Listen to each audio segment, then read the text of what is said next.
The 12-day Tribeca Film Festival is underway in New York City with several world premieres. Half of the films featured this year are directed by women, and more than a third are from filmmakers of color.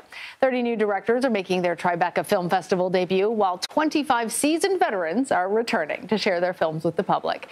The movies themselves span across genres, formats, and visual styles.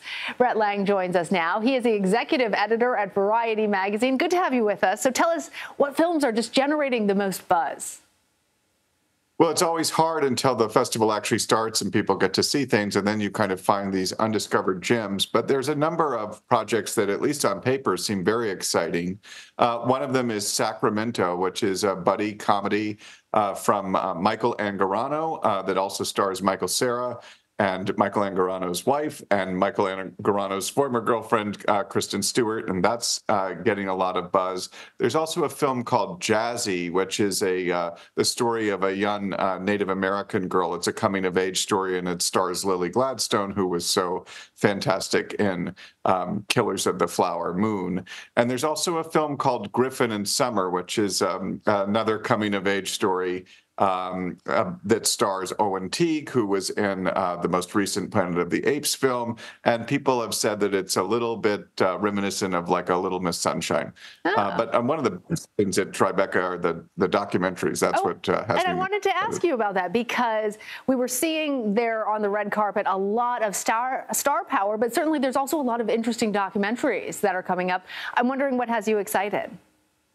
Well, I thought the opening night documentary on Diane von Furstenberg, Woman in Charge, was fantastic. It's such an intimate portrait of this fashion icon.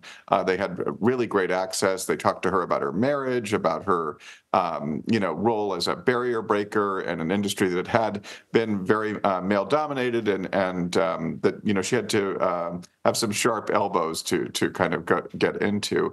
But there's also documentaries about Liza Minnelli, documentaries about Roger Federer, documentaries about Elizabeth Taylor, the last of which is got a lot of this rich trove of archival material that a biographer left behind. And I'm very interested in a documentary called Brats, which, because of my age, means something to me. It's about Andrew McCarthy looking at the moniker Brat Pack and talking to his fellow members and trying to sort of make sense of what it was like to be part of that phenomenon. Oh, very nice. Well, I think it's kind of interesting that though it's the Tribeca Film Festival, there's also video games, panel discussions, musical performances. With all these additional elements, do you think that films themselves are becoming less of a priority? Probably. I mean, the boundaries between these things are really becoming very porous. I mean, it's hard to know the difference between what's something that's on television and something that's a feature film at this point. The quality is so fantastic.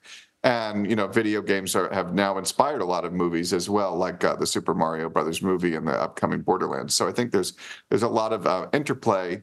And as you suggested, though, a lot of the best parts of Tribeca are the live events and the special talks and presentations. And, this year doesn't disappoint. You've got Michael Stipe from REM.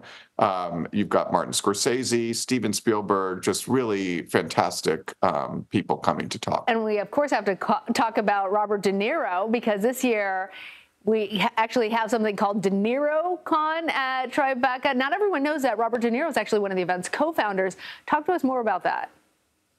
Yes, it's kind of an odd event, but it's a celebration of his long legacy in Hollywood, and it's a lot of different kinds of things. There's an interactive element that's very elaborate. I guess you can basically be in Travis Bickle's apartment. I'm not sure why that would be appealing. Get Katie's tattoo parlor.